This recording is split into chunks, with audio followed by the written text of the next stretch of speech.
لا تقنطوا من رحمة الله، لا تقنطوا من رحمة الله، لا تقنطوا من رحمة الله. سبحانه، الله غفور، الله كريم، الله رحيم.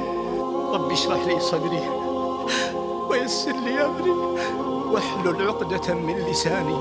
سنقف عند آية عظيمة، آية عظيمة، آية لابد أن نقف عندها وقوفا جاد. هذه الآية أيها المحترمون نقرأها كثير ونسمعها كثير، والذي يتدبرها قليل إلا من رحم الله. دعونا نعيش مع هذه الآية، فأسأل الله أن يفتح علينا في كلام الله من أوله إلى آخره، وبالذات هذه الآية. قال الله سبحانه وتعالى: قل يا عبادي الذين أسرفوا على أنفسهم لا تقنطوا من رحمة الله إن الله يغفر الذنوب جميعا إنه هو الغفور الرحيم. هذه الآية